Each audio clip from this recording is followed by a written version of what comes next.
Moribafin ko a ko wuli ka jɔ ni jateminɛ bolo kan an ka jamana minisiri min bɛ an ka jamana ni jamana wɛrɛ cɛ taama i k'a dɔn a bɔra gundojuguba kan min labɛnna Faransi fɛ janfa don ka ɲɛsin jamana ma sabula i k'a dɔn wuli ka jɔ min kɛra kɔsa in na Banmanju fɛ ka ɲɛsin Menakana lamini ma i k'a dɔn a jubaju a dɔnna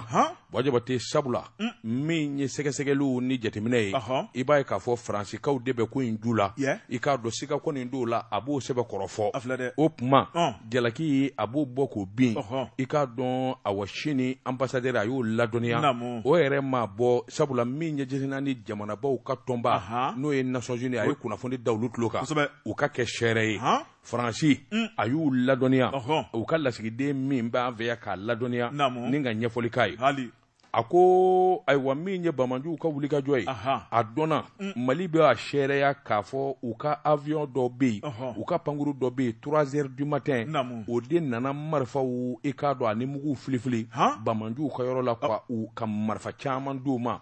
u ma daw ma u segira tuguni min ye kunnafoni ye ka kunnafoni ta sabula kunnafoni di mina minnu bɛ yen n'o bɛ dogodogo ni dogo kunnafoni ɲini Faransi y'o fana kɛ Mali kɔnɔ ka ɲɛsin i k'a dɔn Banmanju ma a bɛ taa nin sira fɛ nin sira in man ɲi jama faralen bɛ ɲɔgɔn kan nin yɔrɔ in na u ka sɔrɔsiw bɛ nin yɔrɔ in na i k'a dɔn Faransi kɛra sababu ye ka nin kunnafoni bɛɛ lajɛlen jɛnsɛn Ablaye Diop a y'a jira k'a fɔ min ye nin kɛwale jugu ni janfa min ni Faransi b'a la o tuma Nations Unies mɔgɔw ka kɛ sɛrɛ ye Chinois ka masakɛ ka kɛ sɛrɛ ye nin wuli ka jɔ ni janfa min sirilen bɛ Faransi fɛ ka ɲɛsin Mali ma a ko dɔnna sabula u ye sɛgɛsɛgɛli kɛ min kɔni ye misali mu tɛgɛ dalen don ka i k'a dɔn ayiwa min ye hakilinaw ye a bɛɛ lajɛlen kɔni ye ɲɔgɔn sɔrɔ tubabuw ka nin janfa in na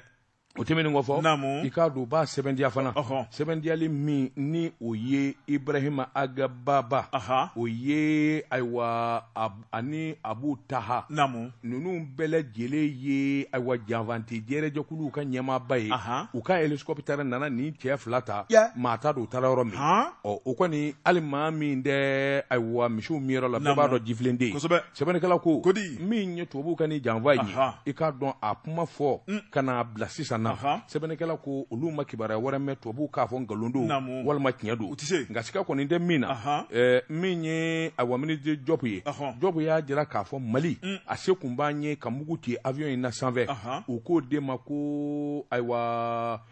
o se kun b'an ye sabula n'i ye jamana sariyabolo ni jɛnsɛgɛ naani sariyabolo ta k'a lajɛ i b'a ye k'a fɔ légitime défense sariya cɛtigɛden min n'o bɛ bɛnkanw ko fɔ article 51 charte des Nations Unies ni maa taara baga i ma i bɛ wulikajɔ boloda k'i disi da la Mali tun bɛ se ka mugu ci nka a ma kɛ ka da min kan Ablaye Diop ko i k'a dɔn a y'o sɛbɛn a ka lɛtiri kɔnɔ o ma kɛ ka da kun min kan o de ye jɛnsɛn ni mɔgɔw ka bɔ a kalama k'a dɔn k'a fɔ bin nana kan k'a fɔ an ka jamana kɔnɔ tubabuw fɛ nin kun ye sɛbɛn ye an ye min bɔ Delta News kɔnɔ a ka bi bɔli la karamɔgɔ dɔ tuma ne bɛ n tigɛ don joona la fu dɔrɔn sɛbɛnnikɛla min ye BT ye a y'a jira k'a fɔ Mali ale b'a ka cɛfarinya la kabini bi tɛ a ko Mali masakɛ fɔlɔ n'o ye président Modibo Keyita ye karamɔgɔ dɔ tuma k'a ye nanzaraw gɛn ka bɔ an ka jamana kɔnɔ janvier kalo dɔ tile 20 san 1961 an b'o san 61 na sɛbɛnnikɛla ko a ko min ye colonel Assimi Goïta n'ale kɔni wulila nin waati laban na ni ka sen na Modibo Keyita sen naani na ko ti bali maa la sabu kabini Ala ye jamana in da jamana in ye cɛfarin jamana ye jamana in a t'a kɔfilɛ abada jamana in b'a da kan bolo sɛbɛnnikɛla ko karamɔgɔ daba tunkara min ye président Modibo Keyita ye ale kɔni y'a jira k'a fɔ n'i ye Faransi lajɛ Faransi kɔni ye an ka jamanaw tigɛ ka bɔ ɲɔgɔn na n'o tɛ an bɛɛ lajɛlen kɔni tun ye kelen ye an farafinw jan ko e tigɛ di ɲɔgɔnma baara dɔ tun bɛ Mali ni Sénégal cɛ n'o ye fédération ye karamɔgɔ daba tunkara i b'a ye k'a fɔ jamana in bɛɛ lajɛlen tun ye kelen ye nka Faransi kɔni nana mɛtiri da ni k'an fara ka bɔ ɲɔgɔn na o kelen waati mun na Faransi kɔni y'a ka hakilina jugu ta ni k'o bila ni ɲɔgɔn cɛ k'an furuku ni k'an bila ɲɔgɔn na ni k'u ka hakilina jugu ta k'o bila an ka jamanaw kɔnɔ u ka nafa n'u ka tɔnɔ kama sɛbɛnnikɛla ko a ko min ye Modibo Keyita ye ale ni Faransi ma se ka ji kɛ ɲɔgɔn tigɛ kɔnɔ abada a ko n'i ye Irisiw lajɛ Modibo kɔni y'a ka hakilinaw ta ka da Irisiw kan ɛlɛ ni u ka dɛmɛ lakana baara la Mali kɛlɛkɛcogo ka formation an ka kɛlɛkɛminɛnw kɛnɛw Modibo y'a seko n'a damayira bɛɛ lajɛlen ko la a kɛra sɛbɛnnikɛla ko a ye mun fɔ a ko min ye Modibo ye ale tile banna nka Mali ale b'a nɔ na min kɔni Mali Ala ye masakɛ dɔ di Mali ma bi karamɔgɔ Daba Tunkara o fana y'a yira k'a fɔ Modibo y'a bila dakɔrɔ min na ale b'a ta o da la sɛbɛnnikɛla ko colonel Asimi Goïta a tɛ siran a tɛ yigijigi karamɔgɔ Daba Tunkara a ja minɛ bɛn kɛlɛnw a y'a yira k'a fɔ min kɔni ye Faransi ye u bolo ja yira u bɛ ka juguya mun ta k'anw sɛgɛrɛ u bɛ ka bɛnbɛnbɛn mun ta k'anw sɛgɛrɛ karamɔgɔ Daba Tunkara u mɛnna kan sa dɛ sabu nin y'a san 9 ye ka Mali buruja nka min ye Faransi ye a dɔnna ka ban a ko Irisiw olu ka kɛlɛkɛcɛw karamɔgɔ Daba Tunkara min ye colonel Asimi Goïta ye a ye hakilina ta ni k'olu sɛgɛrɛ Faransi y'a yira k'a fɔ olu ni Irisiw tɛna se ka baara kɛ kɛnɛ kelen kan o tuma olu b'u kɔ kɛ bɔ ye min ye Faransi ye karamɔgɔ Daba Tunkara a y'a yira k'a fɔ ale bi taa n'i y'a lajɛ a ka kɛlɛkɛcɛ labanw olu ye Mali dugukolo bila utukalo tile 15 n'o bɛnna ntɛnɛn tɛmɛnen ma maa bɛ se k'a fɔ sa Modibo y'u gɛn don min na ani colonel Asimi y'u gɛn don min na san 60 ani san 1 sɛbɛnnikɛla ko karamɔgɔ Daba Tunkara ko jɔnni bɛ se ka da nin na Faransi ka kɛlɛkɛcɛ minnu tun bɛ Mali kɔnɔ n'o ye opération Barkhane ye maa 5000 Kasike Bilen maa 100 Mali gɛlɛya don o don dɔ de bɛ ko ka fara kan mun ni mun de bɛ n'u dɛsɛ bɛ ka kɛlɛ ban Mali kɔnɔ jɔn ni jɔn ye kɛlɛkɛla ye a ko n'i y'a lajɛ janfan ale de bɛ ko in kɔrɔ kosɛbɛ a ko colonel Asimi Goïta ko ni Faransi taara ka bɔ jamana in kɔnɔ don o don karamɔgɔ Daba Tunkara Ala ye min latigɛ an ka jamana ye an yɛrɛ n'an jɔ n'o ye o bɛ kɛ an tɛ sa dɛ sɛbɛnnikɛla ko san 9 o tɛ tile 9 ye san 9 karamɔgɔ Daba Tunkara ni k'an ka jamana bilisa ɲagami a ko min kɔni Faransi ko kuma kɔni o banna Mali kɔnɔ o tuma u n'u sigi k'an lajɛ sa Ala ye min latigɛ an ye karamɔgɔ Daba Tunkara o bɛ kɛ dɛ kunnafoni filanin ye an ye min b'o la foudre kɔnɔ EBT ale ka sɛbɛnnin don wajibi tɛ n bɛ bɔ ni sɛbɛn ye sɛbɛn min n'u kama la lettre du peuple o don jamanadenw ka batagi wajibi tɛ n'a ma ɲɛ k'a fɔ min ye yɛrɛ ta ye o tɛ bɔ da kelen na an bɛɛ lajɛlen ka kɛ kelen ye wajibi tɛ ko n'a ta bɛɛ maa minnu ka suma ani daana juguya wale o bɛ maa minnu bolo u nasiw ko an na wajibi tɛ yɛrɛjɛkulu min ni bolokɔni ɲɛsinnen don a ma min kan ka wotew labɛn wote min awa n'a kan ka kɛ jamana in kɔnɔ wa sɔɔni wajibi tɛ i k'a dɔn minisiriso min n'a wakili jɔlen don baaraw la o ɲɛmaa de ye colonel Mayiga ye colonel Ablaye Mayiga a kamana gannen don wajibi tɛ ka sababu kɛ mun ye bɛnkanw ani sɛbɛnfura minnu kɛra jamana yɛrɛ ɲɛtaa sabatili la ani jamana bɛnkan sɛbɛnw ani hakili ɲumanw na wajibi tɛ i k'a dɔn a wa bolofara min n'u kan ka jamana votew labɛn maa minnu ka kuma ka ca maa minnu bɛ yen ni bɛnsɛnkɔnɔya b'u la politikimaw wajibi tɛ i k'a dɔn olu kɔni min ɲini ka su de ko a na sabula i k'a dɔn kuma bɛɛ fɔra ɲɔgɔnyew senfɛ u ka maa 4 di bɛn kelen don de ka sariya sɛbɛnw na i k'a dɔn politikitɔnw bɛ maa 4 di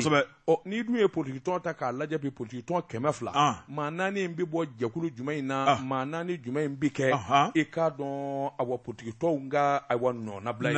dɛsɛ kelen don ka dɛsɛ kelen don o de la sɛbɛnnikɛla ko a ko n'i ye ko ta k'a lajɛ a n'a kɔrɔmatigɛli n'a kuma bana mininen politikimaw b'o de kan k'o kɛ a ko sabula jamana bi danga min na n'a kɛr'u kɔ kuma tɛ ban n'u ma don a la wajibi tɛ i k'a dɔn don o don u natigɛlu kuma ta k'a lajɛ ko bilalen filɛ u kɔrɔ a ye bɛn n'a bɛnna maa min ni maa min kan a bɛnna cogo o cogo o maa 4 olu bɛ ta ka fara jɛkulu kan sɛbɛnnikɛla ko a k'i k'a dɔn ko kɛbaliya min kɔni ye jamana yɛrɛ ye colonel Ablaye Mayiga ni su tɛna ko a na ko wɛrɛ kɛ sabula ale tun y'a ɲini min kɔni ye ayiwa i k'a dɔn ayiwa tali ye tali in ka kɛ gɛrijɛgɛko ye ni o kɛra o mana taa bi maa min ni maa min kan o ka tan hali min fana fɔra aw dɛsɛlen don ka maa ko fɔ tɔnjɛkulu min bɛ yen n'u k'a ma ko kodɛm wajibi tɛ k'a dɔn o ɲɛmaaso in ŋunuŋunu kuma ta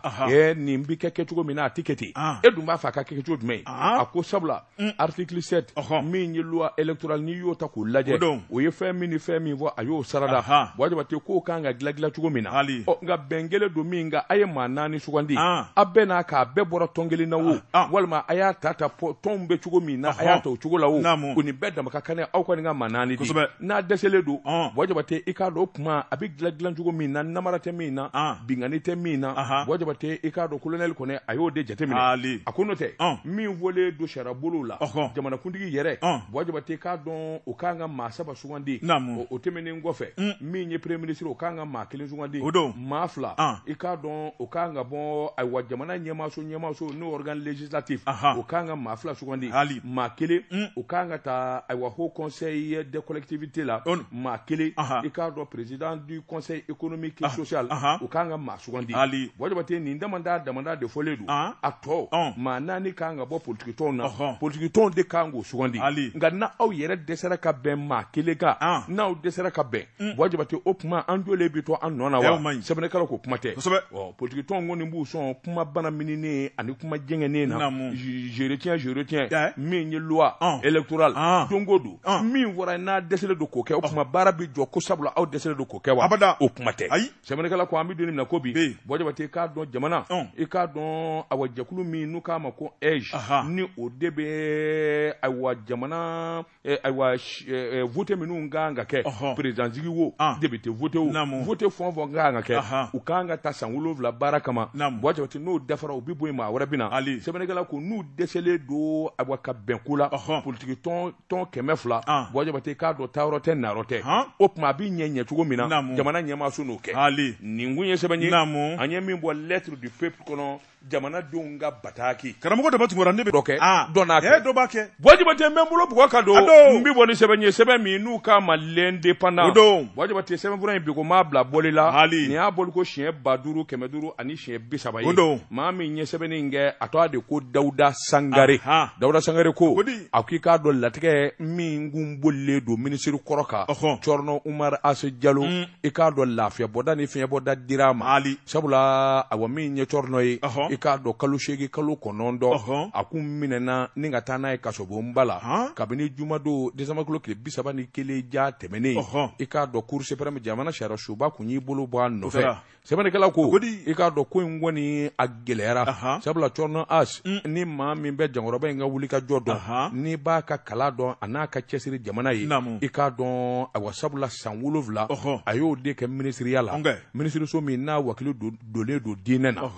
jalaki minnu kɔni fɔra sariyatigiw fɛ maa tɛ sɔsɔli kɛ sɛbɛnnikɛla ko a ko n'i y'a ta k'a woloma k'a sɛgɛsɛgɛ k'a sɛnsɛn minisiri kɔrɔ awa Cɔrɔnɔ Ase Jalo a ko latigɛ min kun bolila ka kasola don sabula dépôt i k'a dɔn n'i y'o mɛn mandat de dépôt sariyatigiw fɛ yen Wajabate i k'a dɔn o ye datuguli da kelen sabula sɔmin kelen don yanni ko ɲɛ ka dɔn sɔmin kelen don awa wari dunko ani wari tununko la a kelen kun tɛ sabula a don jamana faamakɔrɔ caman bɛ yen sɔmin kelen kun t'o la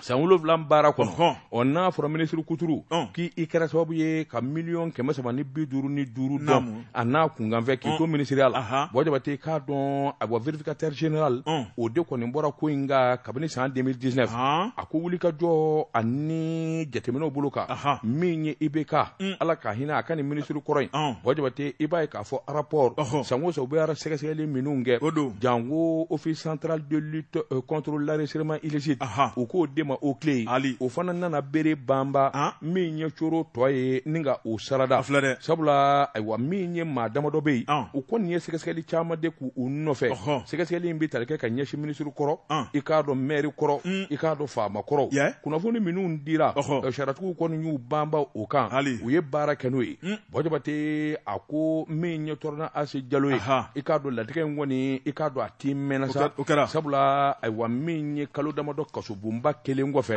bolo bɔra a kan na pewu éclé o donnama in kama ale ye sɛbɛnfura minnu di ayiwa sariyatigiw ma n'u ye baara kɛ n'a ye Wajabate k'a dɔn dossier 9 a wari kasabi kun bɛ t'i jɔ miliyari 6 sefa wari la ani miliyɔn 90 ani 95 wari in kasabi bɛɛ lajɛlen de kun bɛ tali k'o la min dununa u ka sɛgɛsɛgɛli o tile ka sɛgɛsɛgɛli ni jateminɛ miliyɔn 380 ani 4 o bɛɛ lajɛlen de ye dugukolo walɛri ye n'o ye abɔ bien immobilier min ye so ye so 30 ani 4 i k'a dɔn ani bâtiment n'o ye immeuble ye o 72 ani 2 ka taa se i k'a dɔn ayiwa min ye dugukolo gansan ye 130 ani 9 min ye ayiwa concession rurale o 78 ani 8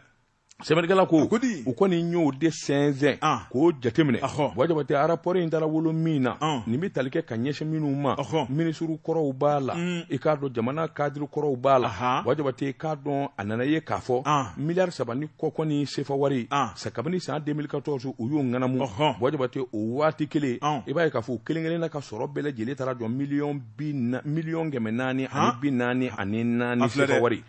maa minnu kɔni n y'a f'i ye cogo min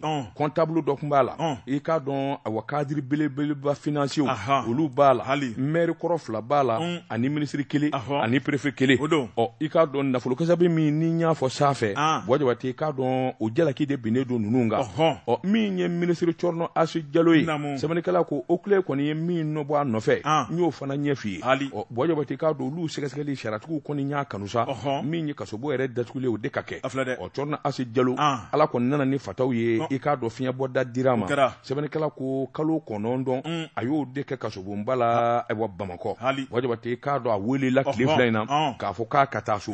taa so in ye jumɛn ye wajabate yalima min ni min fɔra a jɔra a la wa min ni min fɔra a ma jɔ a la wa wajabate bilakun dun ye jumɛn ye liberté provisoire don wa yalima i na wari in sara wa wajabate sɛbɛnnikɛla kɔni ma kɛ sababu ye k'olu sɛbɛn nka min kɔni yelen don Cɔrɔnɔ Asi Jalo i k'a dɔn a seginna a ka denbaya la nin kun ye sɛbɛn ye a ɲɛ min sɔrɔ ka bɔ l'indépendant kɔnɔ a ka bi bɔli la Jɛka pub k'a ka feerefɛnw lakodɔn nɛgɛ kanɲɛ 12 sera Bamako k'a fɔ jiginɛw ka bonyamasegi bɛ aw ye wajabate yani n ka tezara premier min i bolo don karamɔgɔ daba tungura joona ne bɛ n tigɛ don l'indicateur de renouveau sɛbɛnnikɛla n'o ye Umaro Ede karamɔgɔ daba tungura a ko an ka taa stade du 26 mars la sɛbɛnnikɛla ko o ɲɛmaa kɔrɔ n'o ye Mahamani Alasani Mayiga karamɔgɔ daba tungura min ye jamana marabaaw ye k'u ɲinɛnen b'a kɔ wa min ye ni maa kofɔlɔ in ye karamɔgɔ daba tungura ale de kɔni ye waati jan kɛ stade du 26 mars ɲɛmaaya la nka sɛbɛnnikɛla ko a ko ntolanci yɔrɔ in kɔni nana tiɲɛ kosɛbɛ min ye ntolanci yɔrɔ in jamana kɔni y'a bolo don a ka wagande kɔnɔ ne ka sefa wari miliyari 7 bɔ k'o don 26 mars la a dilannen kɔfɛ u y'a yira k'a fɔ ani ɲɛmaa kura de ka kan min ye ɲɛmaa kɔrɔ kɔni ye n'o ye Mahamani Alasani Mayiga u y'o bɔ a jɔyɔrɔ la sɛbɛnnikɛla ko a bɔra directeur la 26 mars la ni ka taa kɛ conseil technique ministère des sports la karamɔgɔ daba tora nga a ko o kuma min ye ale ka bureau kɔnɔna mun bɛ 26 mars la dɛ ko de ka di ale ye o kuma k'ale tɛna i kɔ don la sɛbɛnnikɛla ko a tɛna kɔ don la a bara ta ani yemankan bilen sabu e jɔyɔrɔ kura din bɛ a ma nka min kɔni ye directeur kɔrɔ ye karamɔgɔ daba tungura ale kɔni bɛ t'i jɔ ni ka farikolo ɲɛnɛkɛlaw lajɛ wula fɛ ani sɔgɔmada fɛ maa minnu bɛ t'u ka bolimisɛnninw kɛ o kuma a bɛ taa kangari de da u ye a bara ta directeur tɛ ko ye nka min ye directeuriya kɔni a y'o min kɛ ka tɛmɛ ye dɛ o de nafa o ja karamɔgɔ daba tungura timiya mun b'o la dɛ ani fɛn minnu tun bɛ bila a ye ale ni damu minnu tun bɛ n'a b'o cɛmancɛ la dɛ a dɛsɛ bɛ ni ka jɛ o kɔ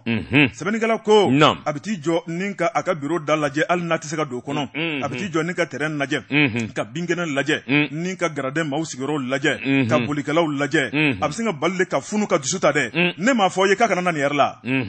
sɛbɛnnikɛla ko karamɔgɔ daba tungura min kɔni waati a kɛmɛ k'o de di bolikɛlaw ma min ale ka waati n'o ma se cɛ o cɛ ne de kɔni taara k'i bɛ t'i ka boli kɛ k'i bɛ t'i ka farikolo ɲɛnajɛ kɛ karamɔgɔ daba tungura a bɛ bɔ ni bere walima gɛɲɛ i nɔfɛ o tuma ko kankɔrɔbɔli don wa sɛbɛnnikɛla ko min ye directeur kura mun bɛ o tɛ ni kalama wa min ye jamana marabaaw tɛ ni kalama wa ni dɛsɛbari karamɔgɔ daba tungura k'o tɛ ni kalama wa a bara ta directeur kɔrɔ ale ka modibo fanga min kɔni ye a ka wajibiya fanga karamɔgɔ daba tungura k'a bɛ k'o de ka min ye ntolancilaw kan ka taa bila bolikɛlaw kan o kuma ko malikura ko kuma min bɛ ka fɔ o kuma ko malikura wɛrɛ bɛ malikura kɔnɔ dɛ ɲininkali gɛlɛ sɛbɛnnikɛla ko karamɔgɔ daba tungura min kɔni maa dɔ ye o kuma a y'a ta ɲɛso ma n'o ye CNT o conseil o maa dɔ ye karamɔgɔ daba tungura a girinna ka da o kan o kuma o y'a yira k'a fɔ e tɛ ne dɔn wa ne bɛ wasabulon kɔnɔ ne ye CNT maa ye o kuma sina ka tɛmɛ o la a bɛ tɛmɛ o la waati min na o kɛra maa minnu ɲɛna karamɔgɔ daba tungura olu kɔni sina ka furuku k'a yira k'a fɔ ko ja a bɛ siran ko maa bɛ siran maa ɲɛ o kuma min kɔni maa dɔ ye a kelen filɛ ka siran o ɲɛ i ferekekun i t'i hakili sigi nin fɔli fɛ wa i bɛ taa mini segin a kan karamɔgɔ daba tungora sɛbɛnnikɛla ko a ko min ye sente o baarakɛla min ye o kuma a n'o kɔni ɲɔgɔn dala sama sama o kɔni ye tiɲɛ kɔni bɔ ka bin a kɔrɔ mali bɛ ale bɛ baara min na mali ka jɔnjɔn kɔnɔna la o kuma a b'a da a man kan ale ni maa ka nin kuma sama ale bɛ ka boli yɔrɔ min na o ye mali ka farikoloɲɛnɛkɛyɔrɔ ye ale bɛ ka baara kɛ mali bulonba kɔnɔna la munna maa bɛ n'i jɔ ale kunna ko ale ka taa ka bɔ yen o kuma k'a kunkolo de tɛ wa a n'o ye ɲɔgɔn dala sama o ɲɔgɔn da sama sama dɛ maaw de nana jɔ k'a lajɛ maaw y'a yira k'a fɔ ko nin kɔni nin ye fugari bɛɛ kɔni tigɛra la o waati karamɔgɔ daba tungora min kɔni ye k'a buruja ni k'a neni nka o n'a ta o ta min kɔni ɲɛmakura min bɛ karamɔgɔ daba tungora o ma kala don a ɲɛna ka bɛn n'o ye sɛbɛnnikɛla ko n'o ye o de a ko ɲininkali de bɛ kɛ ɲɛmakura min bɛ bi ani ɲɛmakura n'o ye mahama ni alasani mayiga u bɛ bɛnbɛn bɛɛ la wa walima ministère de sport maa dɔ de b'a kɔfɛ wa n'o tɛ a bɛ ka ko min ta ka sigidalamaw sɛgɛrɛ ni ka farikoloɲɛnɛkɛlaw sɛgɛrɛ karamɔgɔ daba tungora ni maa t'a kɔfɛ abada ko nin tɛ se ka kɛ mali kɔnɔ yan mali kura wɛrɛ mali kɔnɔ yan o kuma kami tami o de ko o kuma min ye musa atayɛri ye a ko n'a ta kalama ka bɔ a kalama n'a ma wuli ka jɔ 26 mars kɔnɔna ko kɛlɛ dɔ bɛ wuli don dɔ kɛlɛjuguba yarabi ala man kisi la kunnafoni filɛ nin ye an ye min bɔ indicateur de renouveau kɔnɔ o de ale ka sɛbɛnni don Bɔjabate naamu directeur kɔrɔ e bɔra yɔrɔ min ni hali bi bi t'i banba ye malo dulokiba de bi don a kana don dɔ la ni directeur kura m'a ɲininka o ma fɛn fɔ a ye a ma dɔgɔya nin ye jama ɲɛna a bɛ yen bila hali maa t'o fɔ a ye nin tɛ kɛ mali kura kɔnɔ bilen koyi Bɔjabate i jɔnkɛ ka te filanan min n'o ye